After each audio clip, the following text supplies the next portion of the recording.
Star उत्सव पर देखिए आपके चहेते शोज अब से डीडी फ्री डिश पर।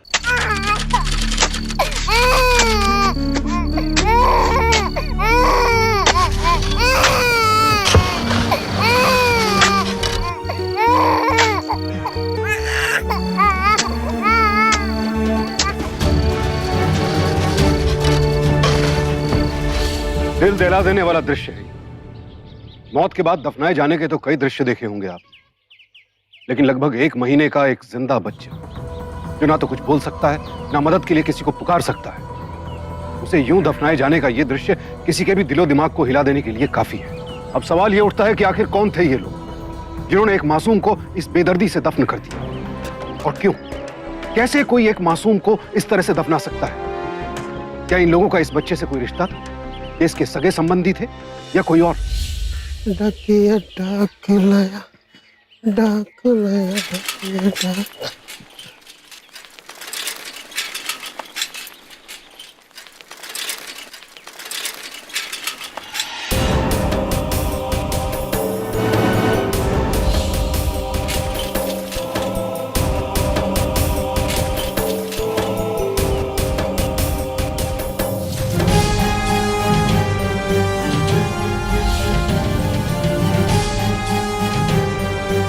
हे भगवान,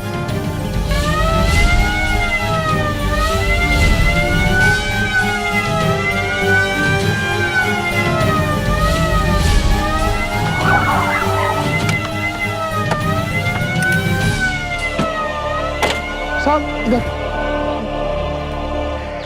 इधर से आओ। आप लोग हटो, हटो, निकालो और ध्यान से। हाँ, जल्दी जल्दी जल्दी निकालो।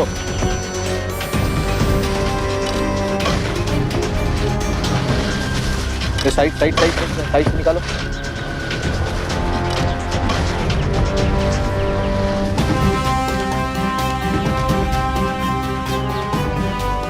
ये लीजिए।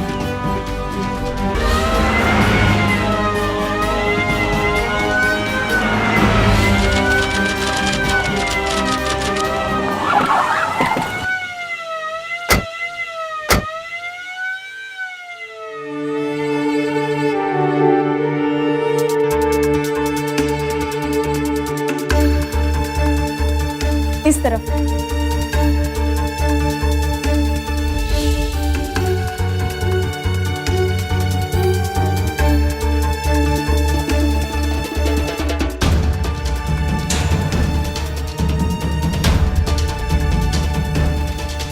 इसकी सिचुएशन बड़ी नाजुक। चांसेस क्या है डॉक्टर? कहना मुश्किल है, क्रिटिकल है मामला।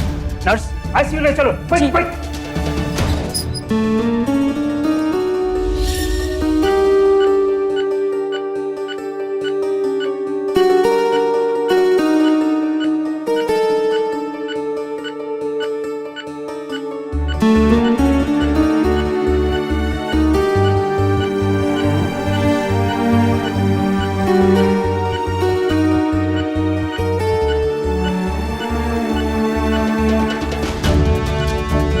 लाइफ सेविंग ड्रग तो दे रखा है मैंने जी। अगर बच्ची 72 घंटे तक बच गई तो वो खतरे से बाहर है, नहीं तो एनीवेज हम कोशिश तो कर ही रहे। Thank you doctor, thank you. Police और डॉक्टर्स जिस बच्ची की जान बचाने में जुटे थे वो 8 घंटों तक मिट्टी में दफन थी, लेकिन कई बार जिंदगी को मात देने वाली साजिशें किस्मत के आगे नाकाम हो जाती। ये ऊपर वाले का रहम और उस डाकिये की नेकदिली ही थी। इतने भयानक हादसे से गुजरने के बाद भी इस 1 महीने की बच्ची की सांसें अब तक चल रही थी। लेकिन सवाल यह है कि आखिर एक नन्ही सी जान से किसी की क्या दुश्मनी हो सकती है, और कहां थे इस बच्ची के माता पिता? पुलिस को अब इन सारे सवालों के जवाब तलाशने थे। इस बच्ची को जिसने भी दफनाया है उसे ढूंढने से पहले इसके माँ बाप को ढूंढना बहुत जरूरी है। अगर हम ये पता करें कि बच्ची को दफनाया किसने था तो माँ बाप का पता चल जाएगा।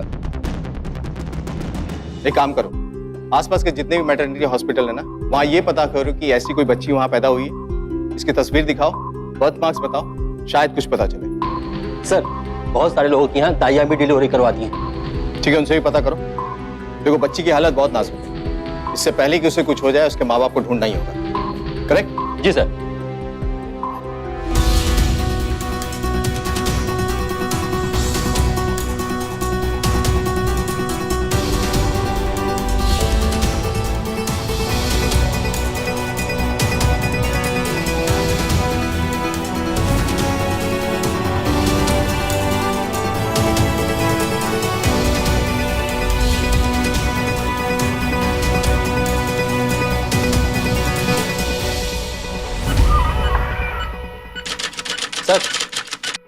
कुछ मालूम नहीं चल रहा है।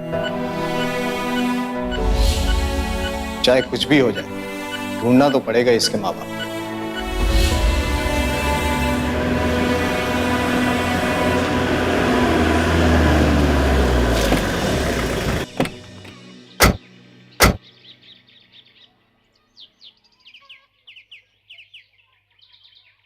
इंस्पेक्टर साहब, हमारी बच्ची सुबह से ही गायब। हमारी बच्ची चोरी हो गई है। कमाल। ज्यादातर लोग चाहते हैं कि बेटा, इसलिए अक्सर बेटा खोने की वारदातें सामने आती, लेकिन आपकी तो बेटी खोई। इस बात का ताज्जुब होता है। बहरहाल, कहां से चोरी हुई आपकी बेटी? घर से चोरी हुई है। घर से? हाँ, बिस्तर में सो रही थी, सुबह देखा तो मेरी बच्ची बिस्तर पे नहीं थी। आस पड़ोस में पता किया? सब जगह पता कर लिया, लेकिन कहीं कुछ पता नहीं चल रहा है। कोई तस्वीर है? जी।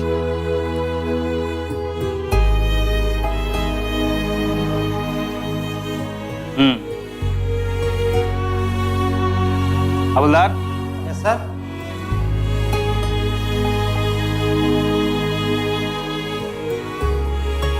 इसका प्रिंट आउट लेके आओ। Okay sir. सभी बच्चों की शक्लें लगभग एक जैसी ही होती। कोई बर्थ मार्क हो तो बताइए। हाँ, उसकी कमर की दाहिनी तरफ एक काला निशान है।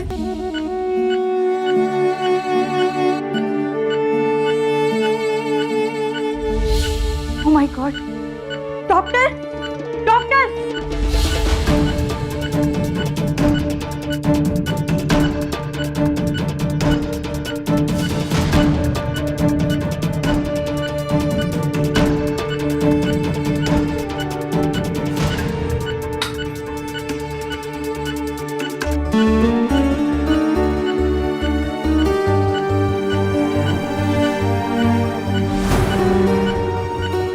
Nurse, injection please.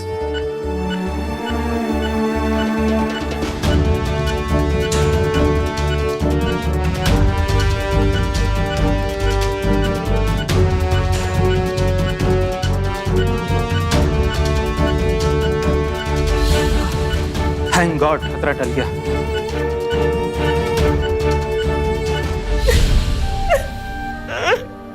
आप लोग फिलहाल घर जाइए। जैसे ही बच्ची के बारे में कुछ पता चलता है, हम आपको इन्फॉर्म करेंगे। मैं अपनी बच्ची को लिए बिना यहाँ से नहीं जाऊंगी। पुष्पा, यहाँ बैठने से कुछ नहीं होगा। पुलिस को अपना काम करने दो। नहीं, मैं अपनी बच्ची के बिना नहीं जाऊंगी। तुम क्या जानो मेरे दिल पे क्या बीत रही है। देखिए मैडम, प्लीज, हम आपके जज्बात समझ रहे हैं, लेकिन इस तरह से परेशान होने से कुछ नहीं होने वाला ना। पुष्पा, तुमने सुबह से कुछ खाया भी नहीं है। तो मेरी बच्ची भी तो भूखी होगी ना। मेरे गले से निवाला कैसे उतरेगा। मैं नहीं जाऊंगी अपनी बच्ची को लिए भी ना। भगवान से प्रार्थना करो वो जहां भी है ठीक हो। हम अभी आपके मोहल्ले में आने वाले हैं। मुझे लगता है ये काम किसी आसपास के ही आदमी का है। मेरी बच्ची मिल तो जाएगी ना? जरूर मिल जाएगी। अब पुष्पा, चलो भी, चलो। इधर एक मासूम बच्ची जिंदगी और मौत से जूझ रही थी, उधर उसके माँ बाप बदहवास हालत में उसे ढूंढ रहे थे। पुलिस अब तक समझ नहीं पा रही थी कि आखिर इस मासूम बच्ची को किसने जिंदा दफन किया था, और इसीलिए वो उसके माँ बाप की तलाश में जुटे थे। विडंबना देखिए कि तलाश का सिलसिला दोनों तरफ जारी था, लेकिन दोनों थानों की पुलिस और माँ बाप के बीच कोई कड़ी नहीं जुड़ पा रही थी। लेकिन आखिर वक्त कब तक एक माँ की तड़प और पुलिस की तफ्तीश का इम्तिहान लेता। बच्चे की हालत बहुत ही क्रिटिकल है। जी सर। देखते हैं डॉक्टर क्या कहते हैं। सर, ये बच्चे की फोटोग्राफ्स और डिटेल्स। ये सारे डिटेल्स सब पुलिस स्टेशन में भिजवा दो इमीडिएटली। Okay sir. क्या?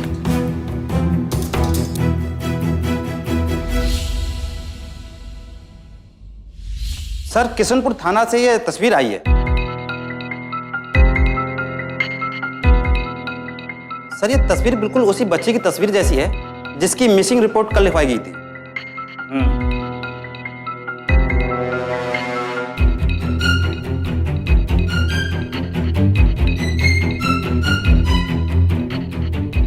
बच्चों की शक्लें तो लगभग एक जैसी ही होती हैं। सर, डिटेल और भी है। सर, इसके बर्थ मार्क में लिखा है दाहिनी कमर पर काला निशान। और सर, मिसिंग रिपोर्ट वाली बच्ची के बर्थ मार्क पे भी उसके माँ बाप ने यही लिखवाया था, दाहिनी कमर पर काला निशान।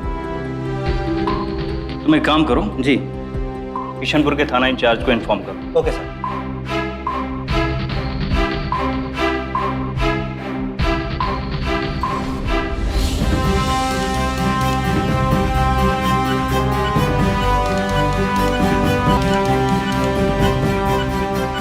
I think she's improving. You'll be there.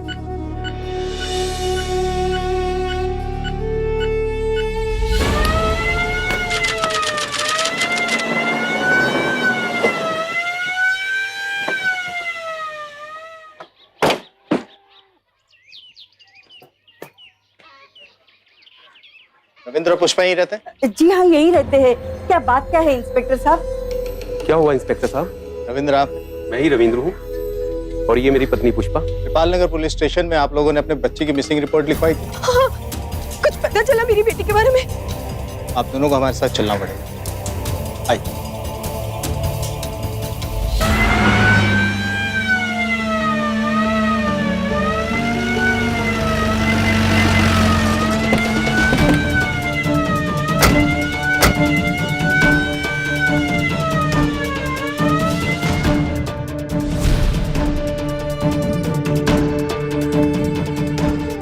इधर इधर इधर।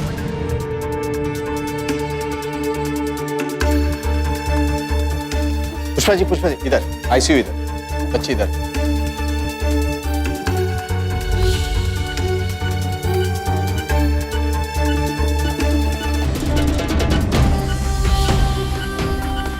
मेरी बच्ची, ये मेरी बच्ची है। क्या हुआ इसे? पुष्पा जी, ये निशानी गौर से देखिए। हरीश्वरी आप ही की बच्ची है? ये मेरी बच्ची है। मैं इसकी माँ हूँ। मैं इसे नहीं पहचानूंगी। क्या हुआ इसे? ऐसे क्यों पड़ी हुई है यहाँ? मैं छूना चाहती हूँ मेरी बच्ची को। वो क्या है इसे? बाहर चलिए, मैं बताता हूँ। आपकी बच्ची को किसी ने जिंदा दफनाने की कोशिश की थी। कल से मौत से लड़ रही है। एक दिन तो बीत चुका है, लेकिन आने वाले 48 घंटे उसके लिए बहुत क्रिटिकल है। मेरे बच्चे को बचा लो। मेरे बच्चे को कोई कैसे दफना सकता है? इसका कौन दुश्मन हो सकता है? मेरी बच्ची। इतनी छोटी सी बच्ची का दुश्मन कोई कैसे हो सकता है? कौन दफना सकता है उसे? वैसे इतनी छोटी सी बच्ची को कोई दफना सकता है क्या? संभालो अपने आप। तकरीबन एक पूरे दिन की जद्दोजहद के बाद पुष्पा और रविंद्र को उनकी बच्ची तो मिल गई, लेकिन वो जिस हालत में मिली उसे देखकर पुष्पा दहल गई। उन्हीं के सामने उनकी बच्ची मौत से जूझ रही थी और माँ बाप की मजबूरी देखिए, वो कुछ नहीं कर सकते थे। बदहवास पुष्पा बस रोए जा रही थी, लेकिन इसी दौरान कोई ऐसा शख्स भी था जो लगातार इन पर नजरें गड़ाए हुए था। आखिर कौन था वो और क्या चाहिए था उसे? बच्ची के माँ बाप या फिर कुछ और?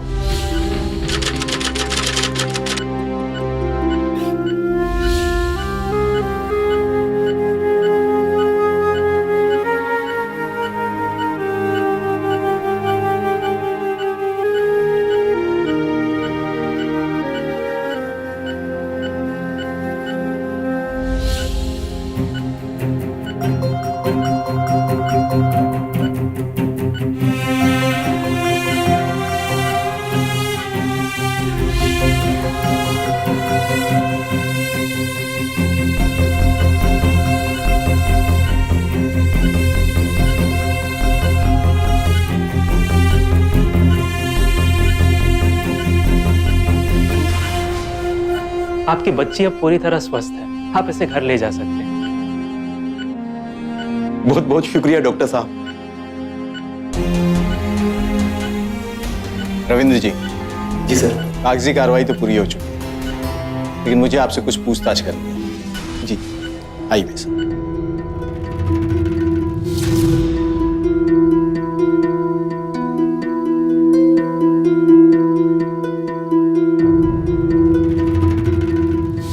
हमने तो कभी सपने में भी नहीं सोचा था कोई हमारी बच्ची को चुराकर जिंदा मिट्टी में दफन कर देगा। किसी पर शक नहीं, कोई दुश्मनी? हमारा तो किसी के साथ कोई झगड़ा भी नहीं है। बच्ची की चोरी की खबर सुनकर तो मोहल्ले के सारे लोग दिलासा देने आए थे। इन्हीं दिलासा देने वालों में से ही किसी ने आपकी बच्ची को चुराया होगा। बहरहाल सावधान रहिएगा, ये आसपास के ही किसी व्यक्ति का काम हो सकता है। हम अपनी तफ्तीश तो कर ही रहे हैं, आप लोग चौकन्ना रहिएगा। जैसे ही कुछ पता चले मुझे फोन कीजिए। जी। ये मेरा नंबर है। और हाँ, एक बात और, जिससे भी इसे दफनाया था वो फिर कोशिश कर सकता है।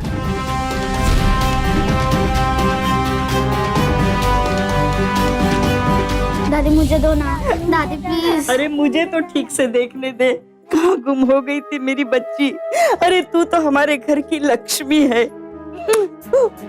माँ जी लाइए, दीजिए मेरी बेटी। बेटा थोड़ी देर तो मेरे पास रहने दे, मेरी बात तो दीजिए।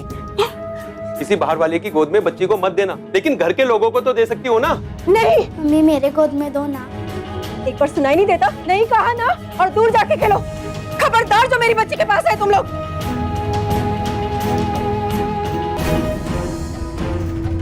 क्या हो गया?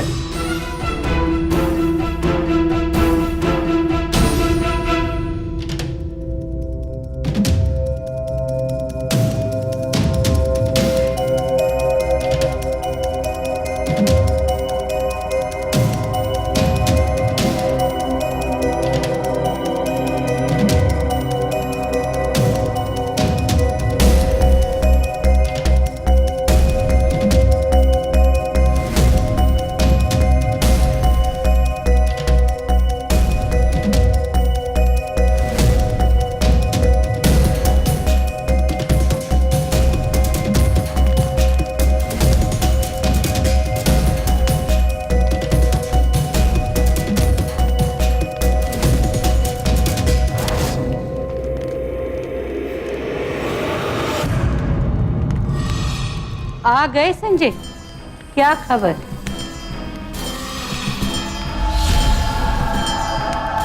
खबर अच्छी नहीं है बहन जी, बच्ची बच गई। अनर्थ हो गया, अनर्थ हो गया, अनर्थ हो गया, अनर्थ।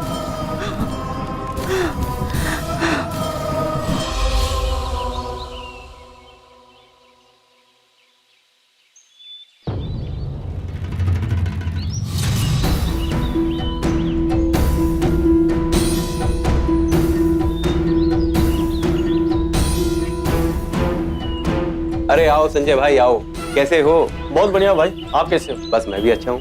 भाई रविंदर, बहुत खुशी हुई जब हमें ये पता चला कि तुम्हारी बच्ची मिल गई है। मैंने तो भगवान से बहुत प्रार्थना की थी कि बच्ची मिल जाए, बच्ची मिल जाए। वैसे आजकल बच्चा चोरी करने वाले बहुत घूम रहे हैं, सतर्क रहा करो भाई। रविंदर तुम बहुत भाग्यशाली हो, वरना एक बार बच्चा खो जाए तो बड़ी मुश्किल से मिलता है। सब ऊपर वाले की कृपा है भाई। हाँ वो तो है भाई। भाई बच्ची कहाँ? अंदर है ना? अरे रविंदर भाई, अरे आप, अरे आइए, आप भी आइए। आइए भाई, आइए। आप सब चलिए, आइए आइए आइए, आप भी चलिए, चलिए। ये रही बच्ची, सो रही है ना? नमस्ते माता जी। लो रीचा और विजय भी आ गए। अरे आओ आओ।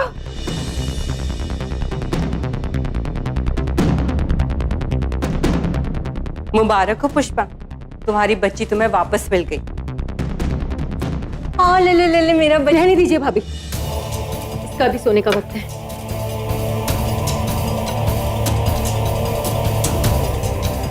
अरे 2 मिनट में क्या जाता है? 1 मिनट भी नहीं। बहू ठीक है पुष्पा, जानती हूँ कि मुझे 12 साल से कोई बच्चा नहीं है, लेकिन इसका मतलब ये नहीं है कि मुझे बच्चा संभालना नहीं आता। तो जाइए ना, संभालिए दूसरों के बच्चे। मुझे मेरी बच्ची संभालनी आती है।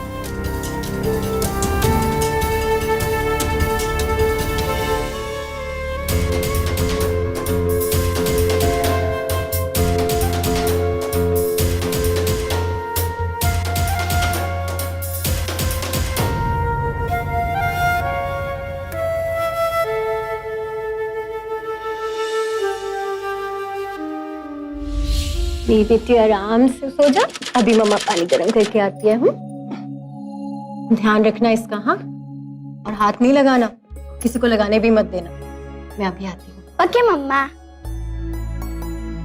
मछली जल की रानी है, जीवन उसका पानी है। मछली जल की रानी है। कल के लिए माफी चाहता हूँ यार, और भाभी जी को भी समझाना कि पुष्पा बहुत डर गई है, इसलिए ऐसी हरकत कर बैठी, वरना दिल की बहुत अच्छी है वो।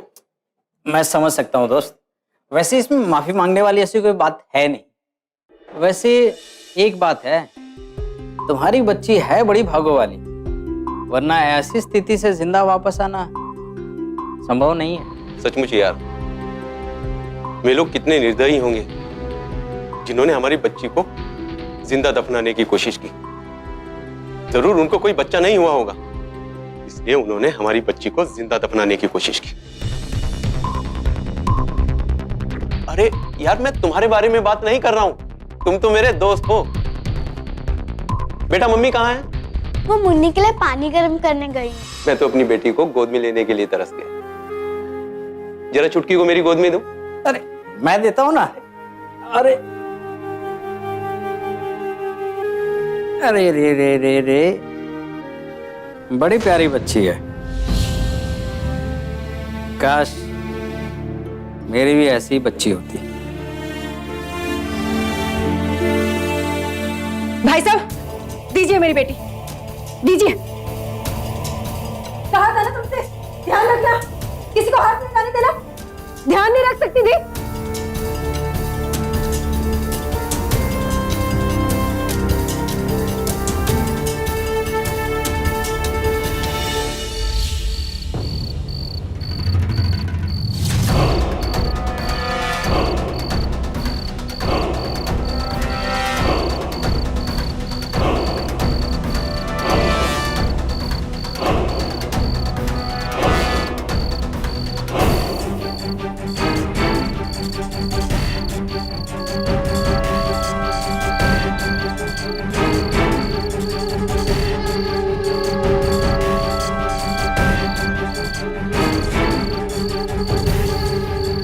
कौन है? कौन है वहाँ? कौन है? रविंद्र, रविंद्र उठो, रविंद्र उठो। अरे क्या हुआ? वहाँ कोई है। खिड़की का पल्ला खुला है। खिड़की का पल्ला हवा में खुला हो? नहीं नहीं, वहाँ कोई है, जाके देखो। अच्छा बाबा, जाकर देखता हूँ।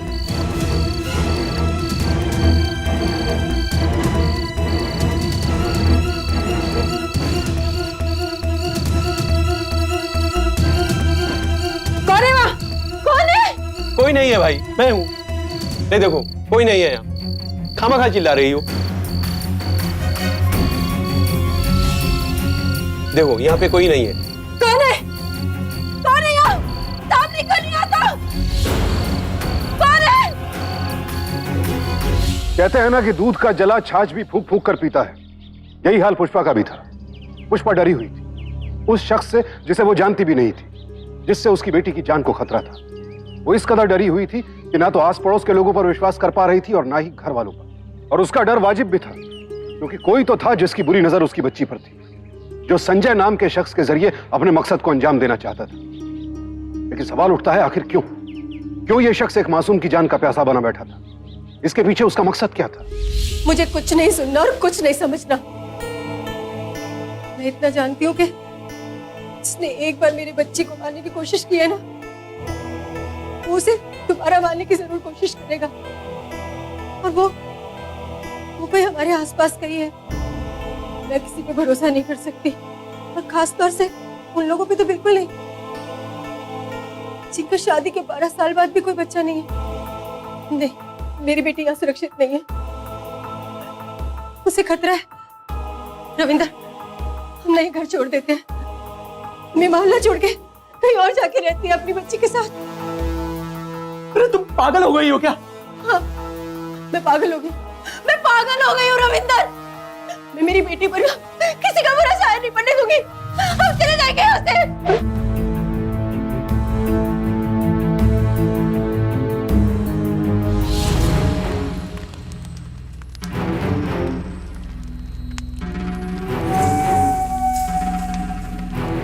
बहन जी, ये आपसे मिलने आए।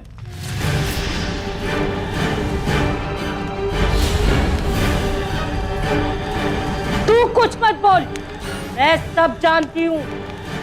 तू मेरी बात कान खोल के सुन ले। जब तक तू उस बच्ची को दोबारा नहीं दफनाएगा ना, तेरी जिंदगी में कोई खुशी नहीं आएगी। लेकिन बस जा यहाँ से, जा। जिंदगी की खुशहाली के लिए बच्ची को दफनाना? कौन थे ये लोग जो अपनी जिंदगी खुशहाल करने के लिए किसी अंधविश्वास के चक्कर में पड़कर एक मासूम बच्ची को दोबारा जिंदा दफन करना चाहते थे? और कौन थी ये बहन जी जो लोगों को ऐसा हैवानियत भरा कदम उठाने की सलाह दे रही थी? प्यार से सो रही है मेरी मुन्नी।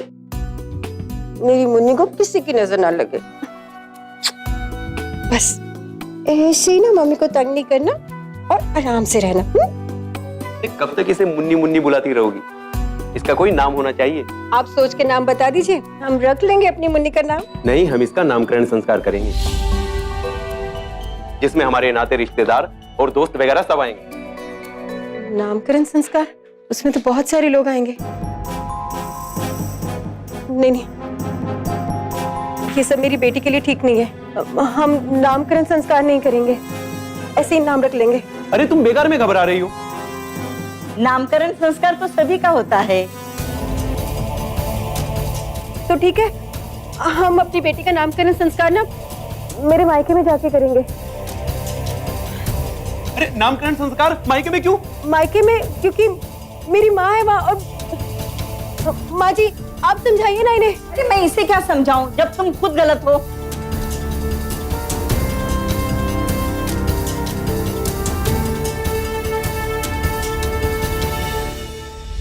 ये मेरा है, मेरा है। अरे बेटा झगड़ो मत। चलो चलो चलो, जल्दी जल्दी गाड़ी में बैठो। चलो आराम से।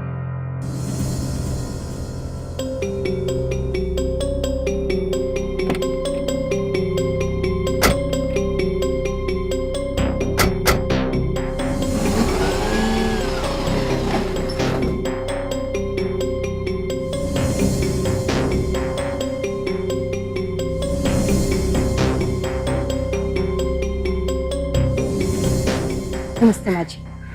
नमस्कार माँ जी। वो क्या है ना माँ जी, बुरा मत मानिएगा, बच्चे का नामकरण बाप के घर में ही अच्छा लगता है। हाँ बिल्कुल सही बात है। अच्छा अम्मा जी, ये पुष्पा का मायका कहाँ है? जानू में।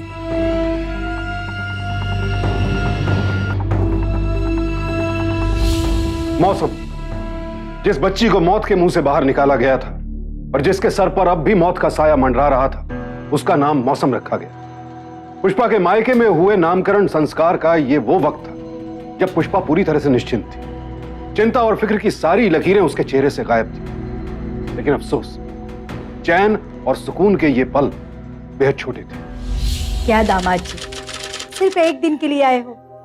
कुछ दिन और रुक जाते तो। वहां पर माँ अकेली है, मुझे जाना ही होगा। जीजा जी, दीदी को थोड़े दिनों के लिए यहाँ पे छोड़ दीजिए ना। हम छुटकी, सॉरी, मौसम के साथ में हम खूब खेलेंगे। चुप कर, मैं बात कर रही हूँ ना। दामाद जी, पुष्पा को तो यहाँ छोड़ दीजिए कुछ दिन के लिए। कुछ दिन यहाँ रहेगी तो उसे अच्छा लगेगा। पिछले दिनों उसके साथ जो भी कुछ हुआ है वो अच्छा नहीं हुआ है। पुष्पा, जब तुम्हें आना होगा तो मुझे फोन कर देना। मैं तुम लोगों को लेने आ जाऊंगा। थैंक यू जीजा जी। और हाँ, बच्ची का ख्याल रखना, मेरा प्यारा बेटा। चलो बाय। बाय बाय बेटा। माँ, अब थोड़े दिन ना आपके पास चैन की नींद सोऊंगी। मेरी बेटी, यहाँ ना मेरी बेटी को कोई खतरा नहीं है।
मौसम कहाँ है? चल तू अंदर, मैं सब कुछ बताती हूँ। माँ मेरी बच्ची कहाँ है? ये अंदर चल, सब कुछ बताती हूँ मैं। मेरी बच्ची। अरे सुन, मौसम, मौसम, मौसम, कहाँ है मेरी बच्ची? पुष्पा अंदर चल, सब कुछ बताती हूँ। अरे माँ होगी दुश्मन, कहाँ है मेरी बच्ची? मैंने जो भी किया है तेरी भलाई के लिए किया है बेटा। भलाई कहते हैं इसे? मेरी बेटी को मौत के हवाले कर दिया और मेरी भलाई की बात कर रहे हो? दीदी क्या हुआ? सुन पुष्पा,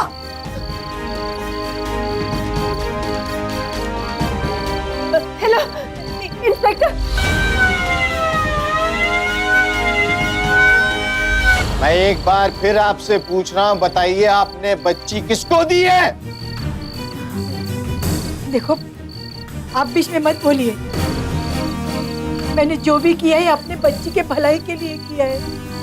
बच्ची की भलाई के लिए किया है तो बताती क्यों नहीं? बच्ची किसको दी? चुपचाप बता दीजिए, वरना ये बुढ़ापा आपका जो है ना वो जेल में चक्की पीसते हुए कटेगा। बता दो ना, कहाँ है मेरी मौसम? बता दो। उसी को दे दी, उसी के बाप के हाथ में सौंप दी।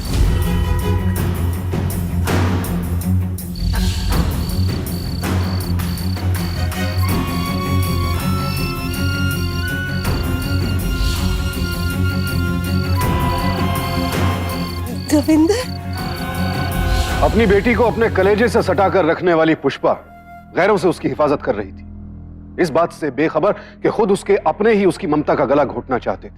पुष्पा की मां और रविंद्र दोनों इस साजिश में शामिल थे। लेकिन क्यों, आखिर क्यों रविंद्र अपनी ही बेटी को जिंदा दफनाना चाहता था? और क्यों पुष्पा की मां इस हैवानियत में रविंद्र का साथ दे रही थी? आखिर एक मासूम की जान लेकर कौन सी भलाई करना चाहते थे ये सब? इन सारे सवालों के जवाब अब पुष्पा के साथ साथ पुलिस को भी चाहिए थे। लेकिन इस वक्त सबसे ज्यादा अहम था उस मासूम को एक बार फिर मौत के मुंह से निकालना।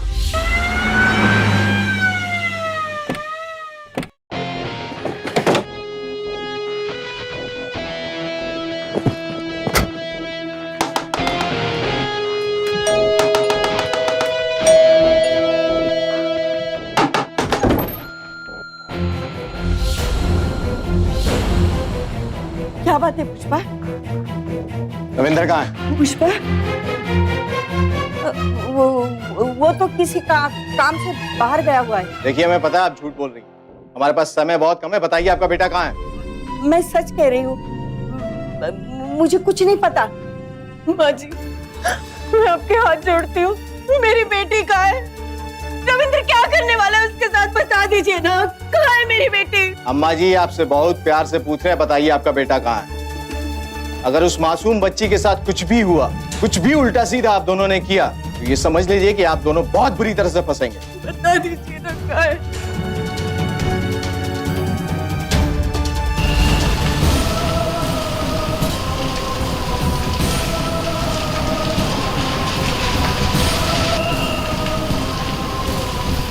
मेरी बात तो सुनिए, मैं सच कह रही हूँ। सुनेंगे, चलिए पुलिस स्टेशन। मैंने क्या किया? सुनो तो, मेरी बात तो सुनो।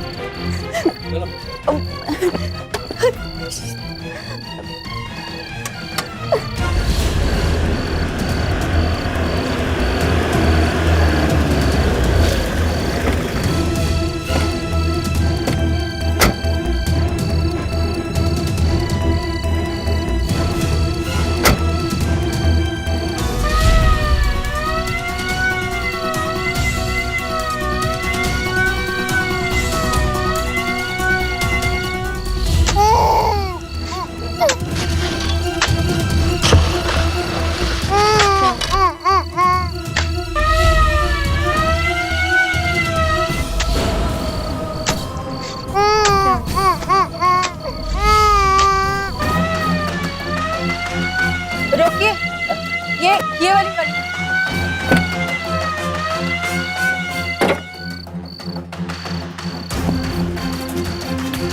बच्ची पीछे देखो, गाड़ियों में देखो। मौसम, बच्ची को कहाँ ले गए? मेरी बच्ची कहाँ गई? यादव अंदर तक देखो। मेरी बच्ची नहीं है, कहाँ ले गई उसे? मेरी बच्ची कहाँ है? मेरी बच्ची यहाँ नहीं है, मेरी बच्ची कहाँ है?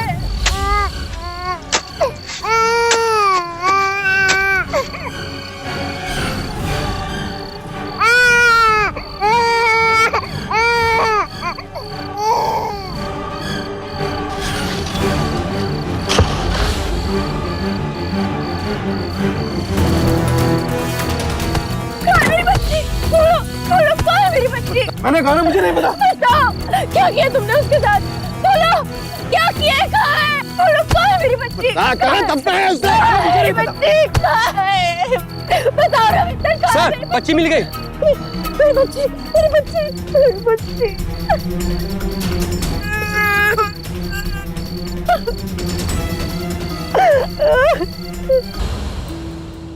हैं?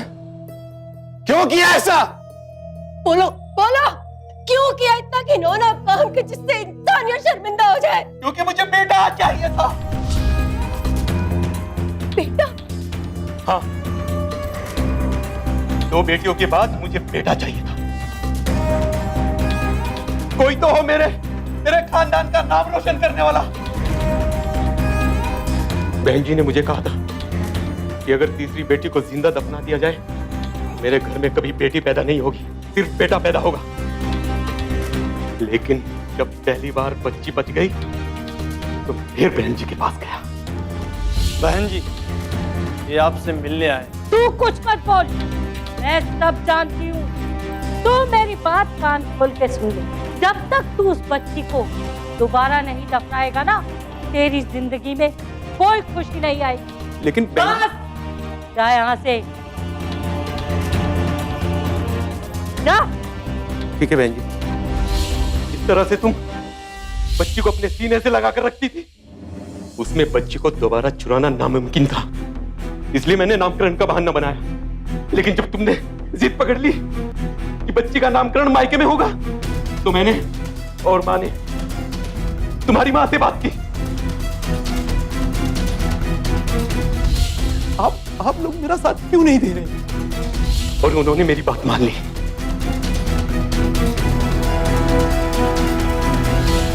आपने ऐसा काम क्यों किया माँ? क्यों? इतने घिनौने काम में आपने ऐसे शैतान का साथ दिया क्यों? बेटा, मैं चाहती थी तू अपने ससुराल में खुश रहे। मैं भी चाहती थी तुम्हें बेटा ही हो। मुझे लगा इसी में तुम्हारी खुशी है, इसीलिए मैंने रविंद्र का साथ दिया। आप लोगों ने एक बार नहीं सोचा कि अगर लड़कियां पैदा नहीं होगी तो इन लड़कों को चलेगा कौन? कौन चलेगा? कौन?